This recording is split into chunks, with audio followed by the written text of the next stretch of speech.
जय प्यारे बच्चों, आज का सुप्रभात। कक्षा 8 के बच्चे ध्यान देंगे। अभी तक हम लोगों ने पाठ 10 यानी प्रेमचंद जी के साथ 2 दिन ये साक्षात्कार के बारे में, संस्मरण के बारे में पढ़ा। उससे अभ्यास प्रश्नों को भी हल कर लिया। उसके पश्चात व्याकरण संभाग के जो पोर्शन है यानी शब्द ज्ञान में आपको अलंकार के बारे में पढ़ना है। इस अलंकार में आपके 2 भेद है यानी शब्दालंकार और अर्थालंकार। तो अर्थालंकार के ही भेदों के बारे में पढ़ना है, क्योंकि शब्दालंकार आपने प्रीवियस कक्षाओं में, पुरानी कक्षाओं में आप पढ़ चुके हैं। तो अर्थालंकार के बारे में इस कक्षा में पढ़ना है। तो सबसे पहले हम अलंकार को देखेंगे। अलंकार, अलम धन का, अलंकार, अलम धन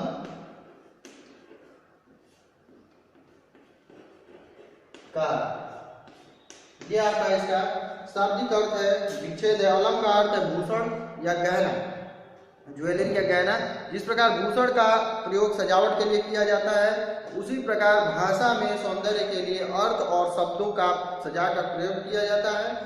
भाषा के इसी सौंदर्य को हम अलंकार कहते हैं। अलंकारों का प्रयोग गद्य और पद्य दोनों में किया जाता है।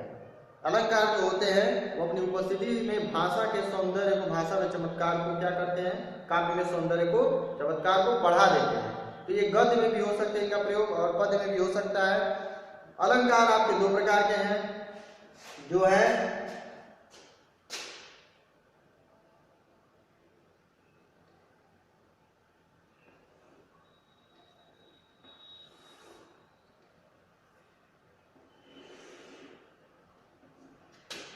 पहला है आपका शब्दालंकार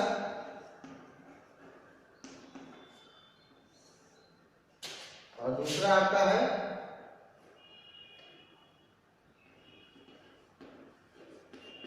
अर्थालंकार।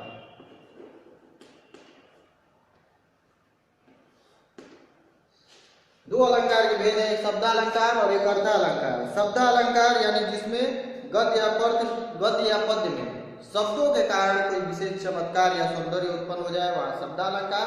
और अर्थालंकार है आपका जिसमें गद्य या पद्य में शब्दों के विशेष अर्थ के द्वारा, अर्थ के कारण विशेष सौंदर्य उत्पन्न होता है, वहां अर्थालंकार होता है।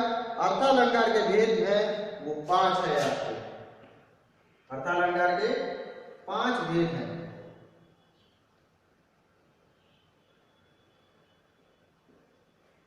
पांच में आपका पहला भेद है उपमा,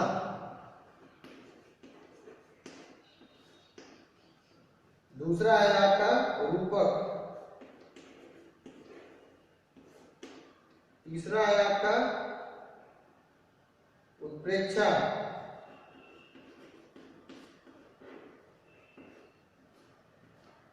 चौथा है आपका मानवीकरण और अतिशयोक्ति, पांचवा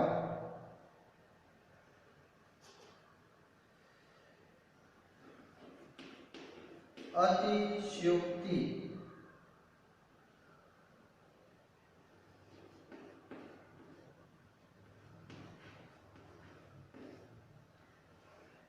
अतिशयोक्ति और आपका अंतिम जो है वो है आपका मानवीकरण।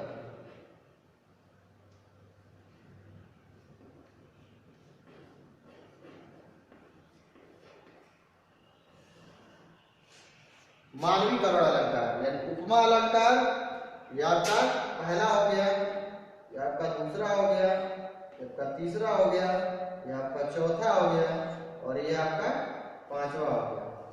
तो पहले अलंकार में उपमा, दूसरा रूपक, तीसरा उत्प्रेक्षा और चौथा अतिशयोक्ति और 5वां आपका मानवीकरण अलंकार।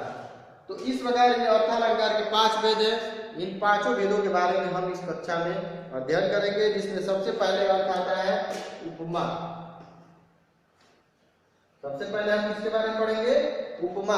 उपमा का अर्थ होता है तुलना, यानी किसी चीज की तुलना या किसी चीज की उपमा किसी दूसरे वस्तु को दी जाए, या किसी चीज, 2 चीजों में आपस में समानता प्रकट की जाए किसी गुण विशेष के कारण। यानी एक वस्तु क्या होती है जो प्रसिद्ध वस्तु होती है, फेमस वस्तु होती है, और दूसरी वस्तु जो होती है वो आम और साधारण वस्तु होती है, कॉमन वस्तु होती है, कॉमन वस्तु या पदार्थ होती है।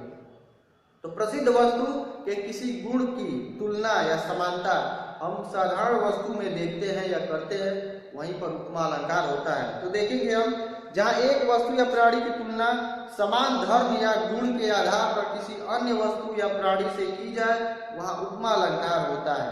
तो हम कभी भी किसी साधारण वस्तु की तुलना साधारण वस्तु से नहीं करते हैं, किसी असाधारण और प्रसिद्ध और विशिष्ट वस्तु की ही तुलना या उसके गुण या सब जो धर्म की तुलना हम एक साधारण वस्तु या धर्म से करते हैं या उसमें उसकी तुलना या समानता की जाती है। तो इसमें उदाहरण है फूल सी कोमल बच्ची। फूल सी कोमल बच्ची, यहाँ बच्ची की तुलना किससे की गई है? फूल से की गई है। फूल सी कोमल, फूल की कोमलता से बच्ची की तुलना की, फूल सी कोमल बच्ची। उपमा अलंकार के दो प्रमुख अंग होते हैं। इसमें पहला होता है उपमेय और दूसरा आपका होता है उपमान।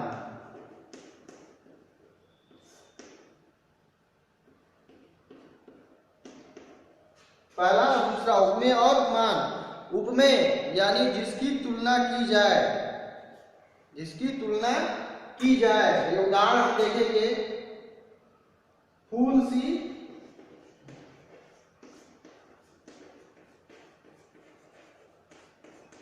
कोमल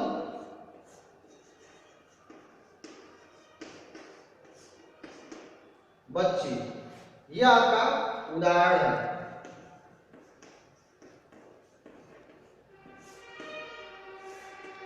यह आपका उदाहरण है फूल सी कोमल, उपमा अलंकार होता है फूल सी कोमल बच्ची। फूल सी कोमलता, फूल की कोमलता के गुण को बच्ची से तुलना की गई, यानी फूल सी जो कोमल है वो बच्ची, बच्ची की तुलना फूल की कोमलता से।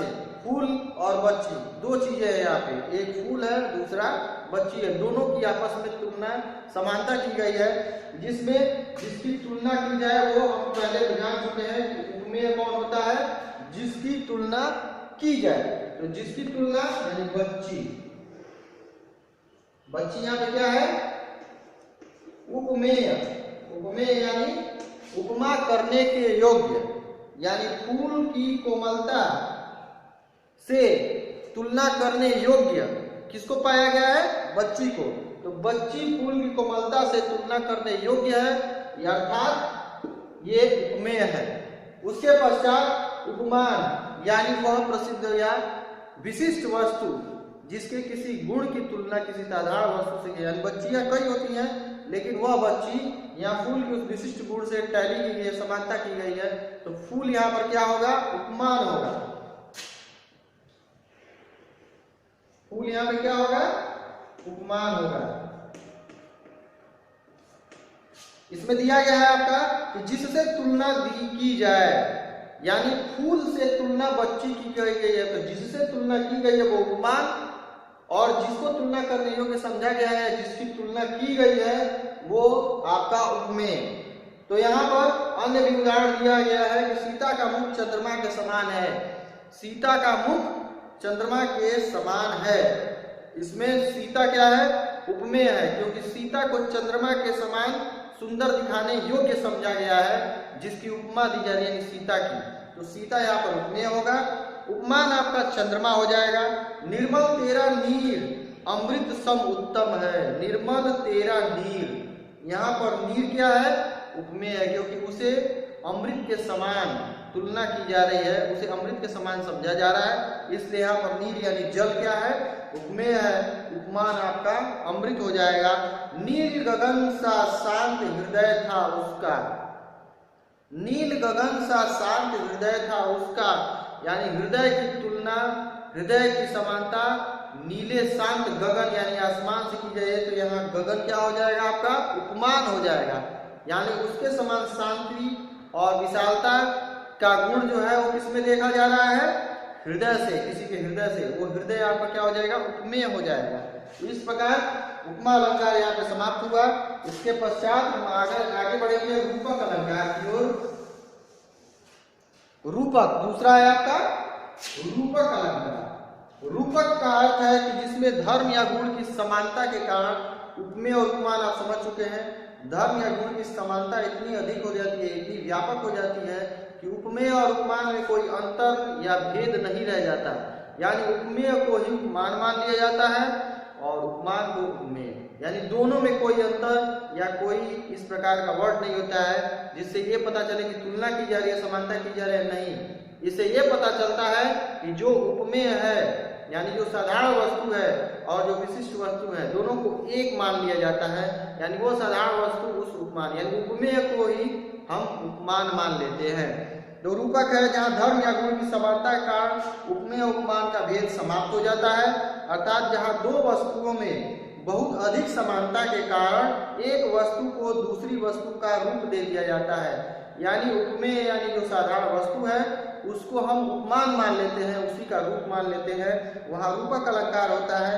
चरण कमल बंदो हरिराई, यहाँ चरण को कमल का रूप दे दिया गया है, चरण रूपी कमल, चरण कमल बंदो हरिराई यानी चरण रूपी कमल या कमल रूपी चरण, ये दोनों चीजें आपस में क्या हो गई, एक हो गई, वो उसका रूप ग्रहण कर लिया है। उपमेय जो है उपमान का रूप जब ग्रहण कर लेता है तो वहां पर रूपक अलंकार होगा।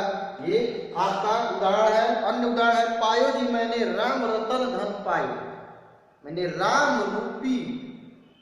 नाम रूपी धन यानी धन और राम नाम दोनों में कोई अंतर नहीं है, दोनों को एक कर दिया है, राम नाम रूपी धन पायो। आए महंत बसंत, आए महंत बसंत यानी बसंत रूपी महंत, यहाँ आए बसंत और महंत को एक बना दिया गया है। स्वर्ण कमल सरसिज विहसित थे, स्वर्ण कमल यानी सोने के कमल, स्वर्ण कमल सरसिज विहसित थे, स्वर्ण कमल सोने और कमल को यहाँ एक रूप कर दिया गया है, रूपक अलंकार है। तीसरा है आपका उत्प्रेक्षा, तीसरा आपका क्या होगा, उत्प्रेक्षा, जहां प्रस्तुत उपमेय में अप्रस्तुत उपमान की संभावना प्रकट की जाती है वहां उत्प्रेक्षा अलंकार होता है। इन तीन अलंकारों के बारे में हम अगली कक्षा में पढ़ेंगे। अभी के लिए आप उपमा रूपक इन दो पर अध्ययन करेंगे, इन पर ध्यान देंगे। अगली कक्षा में हम उत्प्रेक्षा, मानवीकरण और अतिशयोक्ति के बारे में पढ़ेंगे। अभी के लिए आपकी कक्षा समाप्त।